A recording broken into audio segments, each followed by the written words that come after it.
Susan is, of course, very well known to the NBIA community. She's a professor of molecular and medical genetics at the School of Medicine and a neurologist at Oregon Health and Science University in Portland.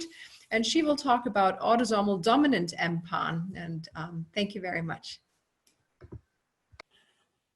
Thank you, Suzanne. So first, a disclaimer. I'm actually not a neurologist. And it's important to know that I'm not a neurologist. I'm a medical geneticist. So when I misspeak about the neurology, you will forgive me, but not about the genetics. So this is a project that's been published, and most of you know the specifics of it. But one of the things I wanted to focus on here was how central the families were to this discovery, and that this is truly a clinical project. We learned about dominant Mpan from the families, and one of the outcomes of this project was that we were able to interpret the molecular testing to the benefit of families. So we now could say in some circumstances that a single mutation was sufficient to cause Mpan, and for many families that was a service. So Dr. Kmich will be talking about the phenotype, and so I will only very briefly highlight it for you here. This happens to be a young woman, an adolescent with autosomal dominant Mpan. She's middle of her teen years. And this is a woman with autosomal recessive Mpan, probably in her 30s, maybe even in her early 40s at this time. These people are often, people with this disorder are often diagnosed with ALS or juvenile ALS, and you can see some of the features that are actually quite common in ALS, also manifesting in Mpan. So this family, this is largely the work of Alison Gregory in my group, and some of the molecular work was done by Sue Young-Jong, also in my group, but I'm not going to show you the laboratory-based work because it really didn't help to clarify much for us. But the good old-fashioned human genetics really got us to an answer. We have known about this family. So this is the HS18 family, and we have just broken through HS900 this year. And so this is one of the earliest known families to us, a family contributed by Joe Jankovic. And really, we only knew about a portion of the family. We actually had to reconstruct it from published literature and from new diagnoses that had come since that time. But it's very clear in looking at this kind of a pattern that this is a vertical transmission or a dominant type of pattern. And we had seen a single mutation in this family quite a few years ago, but attributed that to be just chance, and that Mpan was not the diagnosis in this family. And then as more generations came on and disease was manifest, we could see that this mutation was consistently tracking with the disease, and that we actually thought it very well could be a dominant form of Mpan. We then soon after became associated with another family, this from the University of Rochester, wherein a dominant pattern was also manifest. And we had an opportunity with two of the individuals in this family who were quite close to death for them to make a donation of their brain to our brain bank, and for Randy Vulture to study those brains and to understand that these individuals were showing precisely the same changes as those we're seeing in autosomal recessive Mpan. And so we've published the details of the HS18 family, the HS748 family, and then we went back to our cohort of those either who had a single Mpan diagnosis or hadn't been looked at for mutations in this gene, and we found a conspicuously large number of individuals who had a single mutation in the C19orf12 gene. Now, in every autosomal recessive disorder, you're for some fraction, you're unable to find all of the mutations in all of those individuals, but it's usually less than 5%, maybe less than 7 or 8%. And in our case, we were finding quite a bit more than we would have expected.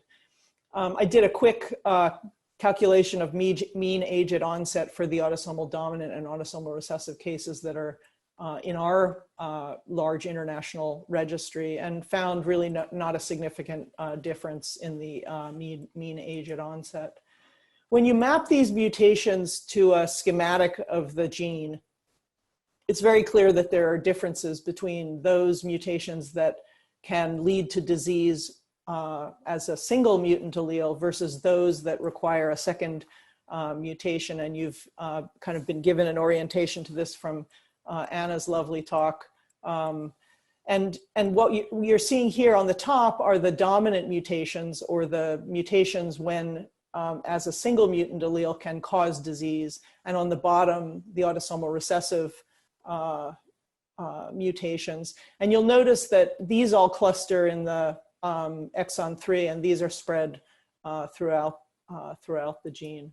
And so there's a process that's understood called nonsense-mediated decay, wherein the cells have a normal mechanism for preventing the production and stabilization of a protein when there's a nonsense mutation included in it. And this nonsense-mediated decay has a limitation. That is, it requires that the mutation be within a certain boundary of the gene. And if the mutations are 3' to the nonsense-mediated decay boundary, then this process can't take that shortened protein, that abnormal protein, and degrade it. And so that protein is produced, unlike a protein generated from a gene where the nonsense mutation is further upstream, or 5', where a protein is produced and it's degraded. Now the protein is produced and it's stable. And so this is the process that we have inferred. One of the things that the families have taught us is that autosomal dominant Mpan is not clinically distinguishable from autosomal recessive Mpan. You may have noticed in the pedigrees that the families, the onset was in the sometimes 20s, sometimes 30s, and that's not so common for the dominant phenotype in Europe.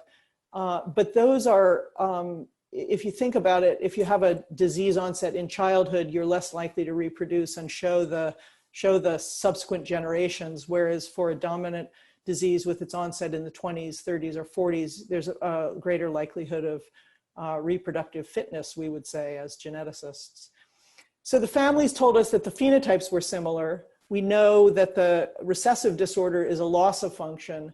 And so we inferred that the dominant disorder was also a loss of function. And so the stable protein is produced. This supported the work of Tiranti, Messias, Ayuso, suggesting that there was multimerization of the proteins, and that the mutant protein could bind to and disable, if you will, the wild type protein. So this is the boundaries of nonsense-mediated decay. So this is a nonsense mutation in exon 3 leading to a recessive disorder. And this is a nonsense mutation in exon 3 leading to a dominant disorder. And if you notice, this is at 76 and this is at 69.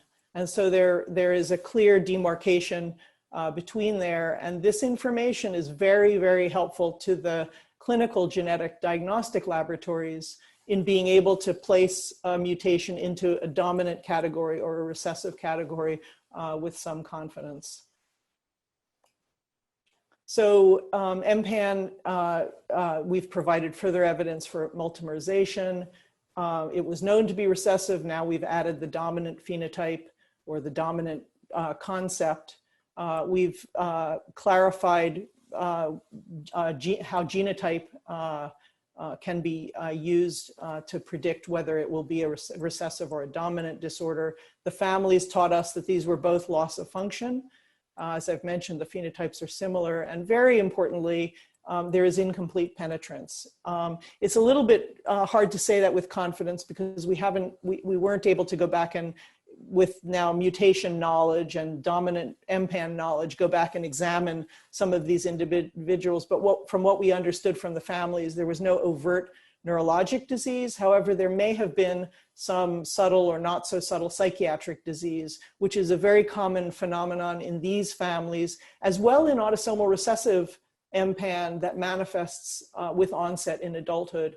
We have an individual who was leading a normal life, family life, work life, and then I think in her 20s or 30s had a precipitous deterioration, and over a course of a few years died. And her mother, who was understandably just devastated by this event, she was recognized to have iron in her brain, but otherwise had no diagnosis. She partnered with us probably 20 years ago now, and we were able to show that this was Mpan. So that recessive Mpan can be also quite an aggressive adult onset disorder. So let me finish with acknowledgement of the people who did most of the work. Again, this work was led by Alison Gregory, who's also the lead author on the paper, and the work was funded by families with Mpan.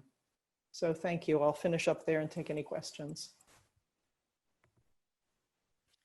Thank you, Susan. There's the first question coming in. Do you think that late onset of Mpan typically progresses more quickly than early onset Mpan?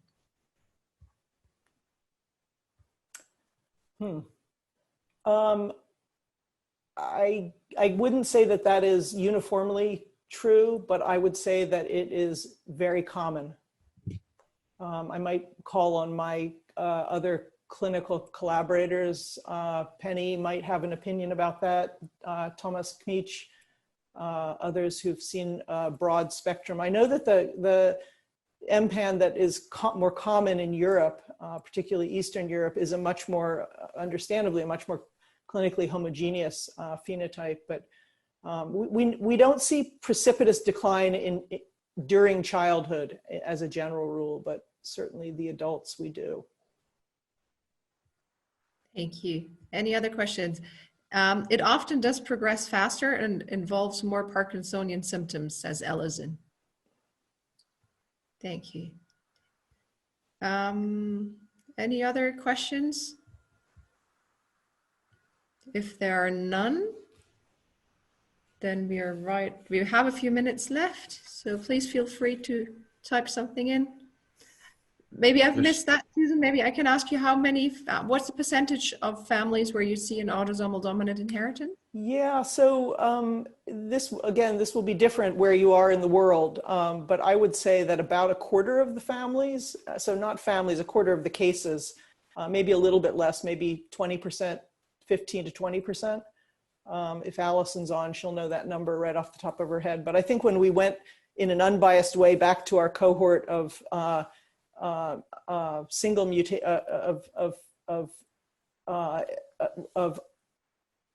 mutation Mpans, I think it was about 15% of our full Mpan cohort. Thank you.